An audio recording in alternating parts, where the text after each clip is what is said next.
স্বাগত খেলা যোগে, আপনাদের সাথে আছি আমি ফাইম রহমান। টিমের অবস্থা ভালো, রিয়াদ হয়ে উঠছেন সুস্থ, ঠিকঠাক আছেন হৃদয়ও। বাকি দুই ম্যাচ রাওয়ালপিন্ডিতে হলেও ইসলামাবাদে পুরো দমে প্রস্তুতি নিয়েছে টিম টাইগার্স। পুরো দল নাকি আত্মবিশ্বাসীও। রাওয়ালপিন্ডি সাম্প্রতিক সুখস্মৃতি টাইগারদের জন্য বড় অনুপ্রেরণার কারণ। নাইয়ান বিন জসিমের রিপোর্ট। বুলেট প্রুফ গাড়িতে চড়ে ইসলামাবাদ ক্লাব ক্রিকেট ওভালে টিম টাইগার্স। পুরো দলের জন্য কড়া নিরাপত্তা, কিন্তু চ্যাম্পিয়ন্স ট্রফিতে নিজেদের নিরাপদ করতে পারবে তো শান্তরা? সেমির রেসে টিকে থাকতে একটাই অপশন খোলা, পরের ম্যাচে নিউজিল্যান্ডকে মাটিতে নামিয়ে আনা।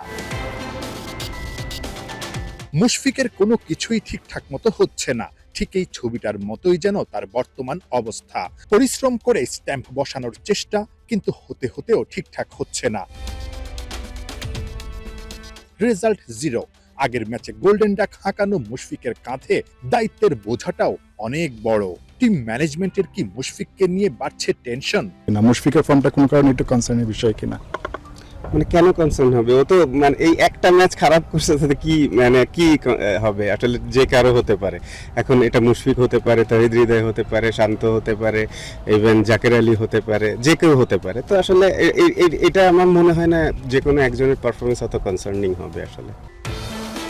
নির্বাচক রাজ্জাক না মানলেও পরিসংখ্যানের হিসেবটা ভিন্ন। এই রাওয়ালপিন্ডিতেই টেস্টে গেল আগস্টে 191 রানের ইনিংস খেলার পরে সব ফরম্যাট মিলে 12 ইনিংসে 50-র দেখা নেই মুশফির। সিঙ্গেল ডিজিটে আউট 6 বার, ডাক মেরেছেন 2টা। টিম ম্যানেজমেন্ট আবার মধুর সমস্যায়, কারণ ফিট হয়ে উঠছেন মাহমুদুল্লাহ রিয়াদ। একের পর এক বিগ হিটিং প্র্যাকটিস রিয়াদের। অন্যদিকে দিব্যি দৌড়াচ্ছেন ক্র্যাম্পের কারণে খুঁড়িয়ে খুঁড়িয়ে ইন্ডিয়ার বিপক্ষে সেঞ্চুরিয়ান তাওহিদ হৃদয়।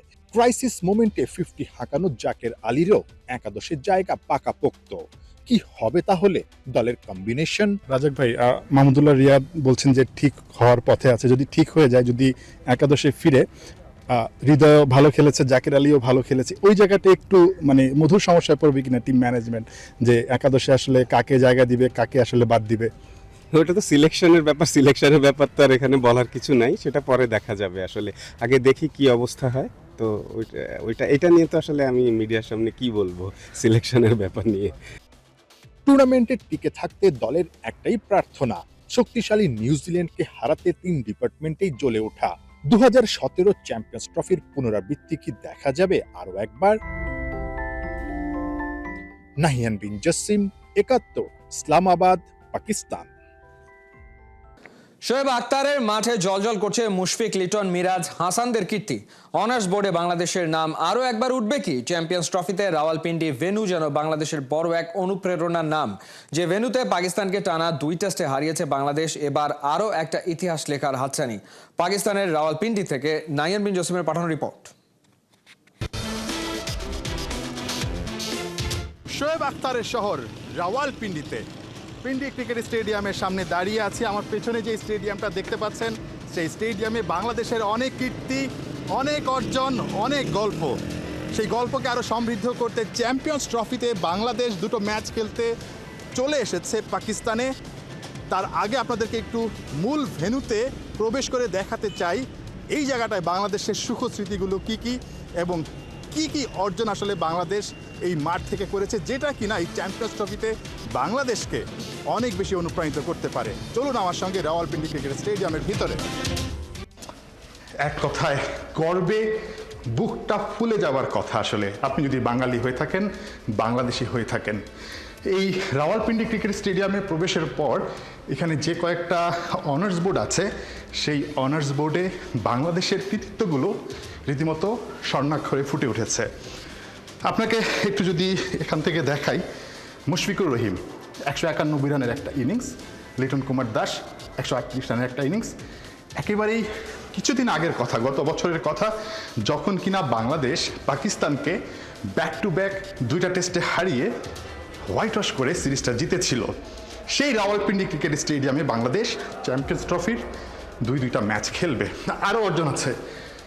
হাসান মাহমুদ আপনারা দেখছেন 5 উইকেট নিয়েছিল সেই টেস্টেই, 48 রানে 5টা উইকেট। মেহেদি হাসান মিরাজ 61 রানে 5টা উইকেট। দারুণ অর্জন। সবচেয়ে গর্বের বিষয় যেটা, এই 2024 সালেই বাংলাদেশ পাকিস্তানকে 74 রানে একটা টেস্টে হারিয়েছে, ব্যাক টু ব্যাক 10 উইকেটে আরেকটা টেস্টে হারিয়েছে। কি দারুণ স্মৃতি, সেই স্মৃতি নিয়েই বাংলাদেশ এই রাওয়ালপিন্ডি ক্রিকেট স্টেডিয়ামে এসেছে চ্যাম্পিয়ন্স ট্রফিতে নিউজিল্যান্ড এবং পাকিস্তানের বিপক্ষে ম্যাচ খেলতে। অনেক অনার্স বোর্ডে অনেকেরই নাম আছে, তবে ওয়ানডে ক্রিকেটের কথা যদি ধরি আসলে খুব একটা সুখ স্মৃতি নেই বাংলাদেশের। 2003 সালে বাংলাদেশ খেলেছিল একটা ম্যাচ, সেখানে 5 উইকেটে হেরে গেছে। সেই দলটা আসলে অনেক পুরনো দল, এখনকার দলটা অনেক শক্তিশালী, অনেক গোছানো। ইন্ডিয়ার বিপক্ষে যেভাবে তাওহিদ হৃদয় বা জাকির আলীরা খেলেছেন, তাতে করে কিন্তু আপনি আশাবাদী হতেই পারেন যে পাকিস্তানের বিপক্ষে, যারা কিনা প্রথম ম্যাচটা হেরে গেছে, সেখানটায় তারা ভালো করতে পারে। যে পাকিস্তানকে এই মাঠেই দুবার হারিয়েছে টেস্টে, একই সঙ্গে নিউজিল্যান্ডের বিপক্ষেও ভালো খেলতে বাংলাদেশ কিন্তু দৃঢ় প্রত্যয়ী। রাওয়ালপিন্ডি ক্রিকেট স্টেডিয়ামের অনার্স বোর্ডে আপনারা যে কীর্তিগুলো দেখছিলেন, সেগুলো নিঃসন্দেহে বাংলাদেশকে এই চ্যাম্পিয়ন্স ট্রফির বাকি দুইটা ম্যাচে অনেক বেশি অনুপ্রাণিত করবে। তবে ওই যে ওয়ানডে ফরম্যাট, দুটো ভিন্ন ফরম্যাট, টেস্ট আর ওয়ানডে, এই জায়গাটাই আসলে পার্থক্যটা গড়ে দিতে পারে। বাংলাদেশ ওয়ানডে মেজাজে, ওয়ানডের যেই উইকেট বিবেচনা, কন্ডিশন বিবেচনা, সেটা বিবেচনা যদি বাংলাদেশ আসলে রাওয়ালপিন্ডিতে ভালো ক্রিকেট খেলতে পারে, তাহলে পাকিস্তানকে আরও একবার চমকে দিতে পারে এই রাওয়ালপিন্ডি ক্রিকেট স্টেডিয়ামে। একই সঙ্গে এই অনার্স বোর্ডে আরও একটা সম্মানজনক কীর্তি কিন্তু বাংলাদেশের লিখা হয়ে যাবে, যদি বাংলাদেশ আসলে দুটো ম্যাচ খুব ভালো হয় যদি জিততে পারে। আদারওয়াইজ একটা ম্যাচে অন্তত জিতলেও কিন্তু একটা সম্মানজনক কীর্তি এই অনার্স বোর্ডে একেবারে স্বর্ণালী অক্ষরে লিখা হয়ে যাবে। সেই প্রত্যাশাটাই সবার। নাহিয়ান বিন জাসিম, 71, রাওয়ালপিন্ডি, পাকিস্তান। দলের সিনিয়ররা যখন ব্যর্থ, তখন ক্যারিয়ারের 6 নম্বর ওয়ানডে খেলতে নামা জাকের দিলেন ধৈর্যের পরীক্ষা। বাঘা বাঘা বোলারদের সামনে নিলেন এই টাইগার মিডল অর্ডার ব্যাটার। পরিসংখ্যানে দেখা যায় প্রয়োজন বুঝে বারবারই জাকের বদলেছেন তার ব্যাটিং স্টান্স। বিশ্লেষকদের মত, জাকের হতে চলেছেন মিডল অর্ডারে টাইগারদের মুশকিল আসান। কোহিনুর করা রিপোর্ট। পৃথিবীর চিরায়ত এক নিয়ম, পরাজিত মানুষকে মনে রাখার কিংবা তার শ্রেষ্ঠত্ব নিয়ে মেতে ওঠার ভার নেয় না কেউ। ভারতের কাছে বাংলাদেশের টপ অর্ডারের অমন ভয়াবহ পারফরমেন্স, এরপর আর যাই ঘটে তার নাম দেয়া হয় ডিজাস্টার ম্যানেজমেন্ট। তাই তো হৃদয় আর জাকের আলী অনেকের এমন ঘুরে দাঁড়ানোর দিনটাও হয়ে যায় আর 5টা ব্যর্থ চেষ্টার মতো। তবে দুবাইতে ম্যাচ হারলেও হৃদয়কে সঙ্গ দেয়া জাকের নজর টেনেছেন। সবাই যখন ব্যর্থ প্রতিকূল পরিস্থিতিতে, তখন ইস্পাত কঠিন মনোবল নিয়ে ঠায় দাঁড়িয়ে ক্যারিয়ারে মোটে 6 নম্বর ওডিআই ম্যাচ খেলতে নামা এই ব্যাটার। প্রথমবার চ্যাম্পিয়ন্স ট্রফি খেলতে আসা জাকের 114 বলে খেলেন 68 রানের ইনিংস। প্রথম বলেই ভাগ্যের জোরে প্রাণ পাওয়া জাকের বাকি সময়টাই দেখিয়েছেন ব্যাটিং স্টান্স। কখনো রুম তৈরি করে মেরেছেন, কখনো বা ট্রিগার শিফট করে বল ফেস করেছেন। পরিসংখ্যানে জাকের আলীর 114 বলের ব্যাটিং স্টান্সটা এই রকম। আকসার প্যাটেলের 24 বল ফেস করে 9 বার সফল করেছেন জাকের আলী অনেক। জাদেজার 29 বলে 11 বার লেগ স্ট্যাম্পের বাইরে এসে মেরেছেন। কুলদীপ যাদবের 34 বলে একবারও লেগ স্ট্যাম্পের বাইরে এসে মারেননি। পেসারদের ফেস করেছেন 27 বল, যার মধ্যে 25 বার ব্যাটিং স্টান্স সফল করেছেন এই মিডল অর্ডার ব্যাটার। জাকের আলীর প্রতিটি ট্রিগার মুভমেন্ট কঠিন পরিস্থিতিতে নিজেকে মানিয়ে নেওয়ার সক্ষমতার প্রমাণ দেয় হাতে নাতে। তবে এই ব্যাটারের এমন স্লথ ইনিংস হয়তো ভারতের উপর চেপে বসতে পারেনি। তবে তার ইন্টেন্ট দেখেই বুঝতে পারা যায় মিডল অর্ডারে জাকেরই হতে চলেছেন বাংলাদেশের মুশকিল আসান। বাংলার সাবেক অধিনায়ক আমিনুল ইসলাম বুলবুলও মানছেন, বাংলার ক্রিকেটের এই র ট্যালেন্ট হতে চলেছেন পরবর্তী silent killer. Zakir Ali is a wonderful cricketer actually. আমার one of the favourite cricketer, because এত সাহস এবং এত পজিটিভ মাইন্ড নিয়ে ক্রিকেট খেলে। He is our next Mahmudullah actually. Match হারায় অবশ্য জাকেরের ক্যাচ মিসে অনেকেই তার গায়ে জুড়ে দিতে চেয়েছিলেন ভিলেনের ট্যাগ। অথচ ওই একই ম্যাচে স্লিপে দাঁড়িয়ে লোপ্পা ক্যাচ ফেলে দিয়েছিলেন রোহিত শর্মা। জয় আর পরাজয়ের পার্থক্যটা এখানেই। রংধনুর 7 রং যদি দেখতে হয়, তবে বৃষ্টির তাণ্ডবও সইতে হয়। সেটা অবশ্য খুব ভালো করেই জানেন ক্রাইসিসম্যান জাকের আলী অনেক। কোহিনুর কণা, 71। দুই চির প্রতিদ্বন্দ্বী ক্রিকেটের মহারণে দুই পরাশক্তি। অপেক্ষার অবসান ঘটিয়ে রবিবার চ্যাম্পিয়ন্স ট্রফিতে মুখোমুখি হচ্ছে ভারত পাকিস্তান। যদিও দুবাইয়ে মাঠে নামার আগে দুই দলের সামনে দুই ভিন্ন সমীকরণ। আসরে টিকে থাকতে রিজওয়ানদের চাই জয়, অন্যদিকে পাকিস্তানকে হারাতে পারলে ভারত 1 পা রাখবে সেমিতে। ম্যাচের আগে কে কতটা এগিয়ে তুলে ধরছেন পার্থ বণিক। তোড় কি বামে কি ডানে, আইসিসি চ্যাম্পিয়ন্স ট্রফিতে শুধু ছবিতে নয়, বাস্তবেই দৌড়ের মাঝে আছে টিম পাকিস্তান। দুবাইয়ে ভারতের বিপক্ষে হাই ভোল্টেজ ব্যাটেল, যেখানে হারলেই ব্যাগ কাঁধে নিয়ে আসর থেকে বিদায় এক প্রকার নিশ্চিত হয়ে যাবে রিজওয়ানদের। ভারত ম্যাচের আগে পাকিস্তান কতটা চাপে তা বোঝা গেছে দুবাইয়ের এই রাত্রিকালীন অনুশীলনে। পাক্কা 3 ঘন্টা ফুল টিম প্র্যাকটিস করার পরেও আলাদা করে আরো 20 মিনিট অনুশীলন করেছেন পাকিস্তানের ব্যাটাররা, বিশেষ করে বাবর আজম। নিউজিল্যান্ডের বিপক্ষে 90 বলে 64 রানের স্লো ইনিংসের জন্য রীতিমতো তুলোধুনো হচ্ছেন। অনেকে কিউইদের কাছে হারের দায়ও দিচ্ছেন তাকে। তাই প্র্যাকটিসে সব বোলারদের বিপরীতে 2 ওভার করে ব্যাট করেছেন এই পাক তারকা। এদিকে ছাড় পাননি শাহিন আফ্রিদি, হারিস রফরা। নিউজিল্যান্ড ম্যাচে দুজনে মিলে দিয়েছেন 131 রান। বলা চলে এক প্রকার শাস্তি স্বরূপ দুজনকে 7 ওভার করে বল করিয়েছেন হেড কোচ আকিব জাভেদ। এদিকে পাকিস্তান ম্যাচ নিয়ে দুনিয়ার মানুষ যতই হাইপ তুলুক, রোহিতদের কাছে এটা এখন ডাল ভাত। মুখোমুখি শেষ 5 ওয়ানডের 5টাই জিতেছে তারা। সবশেষ যেবার পাকিস্তানের কাছে হেরেছিল তা 2017 চ্যাম্পিয়ন্স ট্রফির ফাইনালে। ভারতের কনসার্ন হতে পারেন বিরাট কোহলি। বাংলাদেশের বিপক্ষে 22 রানে আউট হয়েছেন, তাই প্র্যাকটিসে আলাদা এফোর্ট দিতে দেখা গেছে তাকে। অনেকটাই নিশ্চিত উইনিং কম্বিনেশন নিয়েই পাকিস্তান ম্যাচে মাঠে নামবেন রোহিতরা।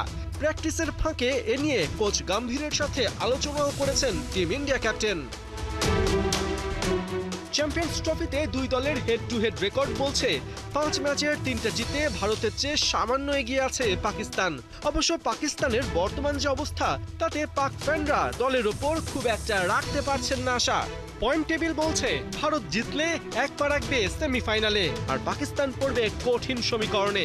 সেক্ষেত্রে সেমিতে উঠতে হলে ভারতের বিপক্ষে পাকিস্তানের জিততে তো হবেই, সাথে নিউজিল্যান্ডেরও হারতে হবে ভারত ও বাংলাদেশের কাছে। এর ব্যতিক্রম মানেই পাকিস্তানের টাটা বাই বাই। পার্থ বণিক, 71। 2017-তে পাকিস্তানের কাছে হারের দুঃসহ স্মৃতি ভুলতে চায় ভারত, আর সেই লড়াইয়ে সামনে থেকে নেতৃত্ব দিতে প্রস্তুত বিরাট কোহলি। অনুশীলনে তার নিবেদনী বলে দিচ্ছে এই ম্যাচ তার কাছে শুধুই আর একটা ম্যাচ নয়, এটা এক অসমাপ্ত যুদ্ধের ময়দান। বিস্তারিত মাহদি হাসানের রিপোর্টে। দুবাইয়ের গরম বাতাসেও যেন আগুন জ্বলছে। সে আগুন শুধু আবহাওয়ার নয়, ভারতীয় দলের প্রতিশোধের আগুন। 8 বছর আগে চ্যাম্পিয়ন্স ট্রফির ফাইনালে পাকিস্তানের কাছে হার, সেই ক্ষত এখনো দগদগে। রোববারের মঞ্চ প্রস্তুত, বদলা নেওয়ার দিন। অনুশীলন শুরুর অনেক আগেই আইসিসি ক্রিকেট একাডেমিতে হাজির কিং কোহলি। বাকিদের মতো 10 থেকে 15 মিনিট আগে নয়, পুরো 3 ঘন্টা আগে যেন পাকিস্তানের বোলিং আক্রমণকে মোকাবেলার মিশনে নেমেছেন একাই। টাইমস নাওয়ের রিপোর্ট বলছে ভারত পাকিস্তান ম্যাচের আগে নির্ধারিত অনুশীলনের সময় থাকলেও কোহলি সেটার অপেক্ষা করেননি। নিজের ছন্দ খুঁজতে আরও আগে চলে যান নেটে। আরব আমিরাতের স্থানীয় বোলারদের বলের মুখোমুখি হন তিনি। শটের নিখুঁত টাইমিং ও ফোকাস ঠিকঠাক করার জন্য ব্যস্ত হয়ে পড়েন ব্যাট হাতে। 2017 সালে পাকিস্তানের কাছে হারের দুঃসহ স্মৃতি ভুলতে চায় ভারত, আর সেই লড়াইয়ের সামনে থেকে নেতৃত্ব দিতে প্রস্তুত বিরাট কোহলি। অনুশীলনে তার নিবেদনী বলে দিচ্ছে এই ম্যাচ তার কাছে শুধুই আরেকটা ম্যাচ নয়, এটা এক অসমাপ্ত যুদ্ধের ময়দান। মাহদি হাসান, 71। ভারত পাকিস্তান ম্যাচ ক্রিকেট বিশ্বের সবচেয়ে আলোচিত ম্যাচগুলোর একটা। চ্যাম্পিয়ন্স ট্রফিতে এটি পাকিস্তানের জন্য বাঁচা মরার লড়াই। রাইভাল ম্যাচে পাকিস্তানকে জিততে টোটকা দিলেন ইরফান পাঠান। এদিকে ম্যাচের আগে দুবাইয়ে টানা 3 ঘন্টা অনুশীলনে ঘাম ঝরিয়েছে টিম পাকিস্তান।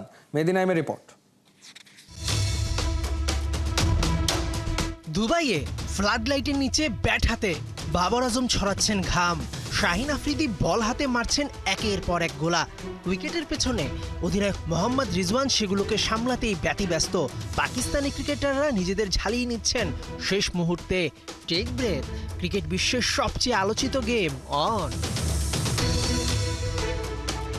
হেন কিছু নেই পিসিবি করেনি ভারতকে পাকিস্তানে আনতে। Failure is the pillar of success. সেই ভারতকে রুখে দিতে ম্যাচের 2 দিন আগে টানা 3 ঘন্টা অনুশীলন সেরেছে মেইন এন্ড গ্রিন।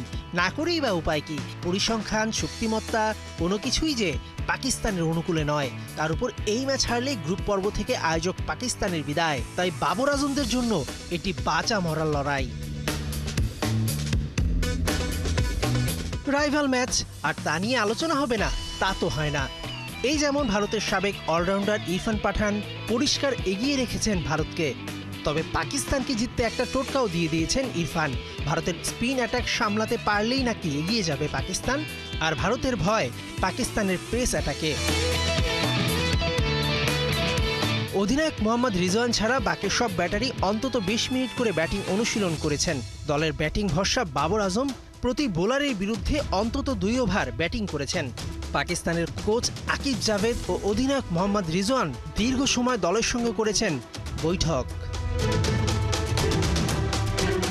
দুবাই আন্তর্জাতিক ক্রিকেট স্টেডিয়ামে অনুষ্ঠিত হতে যাওয়া এই হাই ভোল্টেজ ম্যাচের টিকিট বিক্রি হয়ে যায় ছাড়ার মাত্র কয়েক মিনিটেই। বোঝাই যাচ্ছে মাঠের দর্শকদের চাপও সামলাতে হবে 2 দলকে।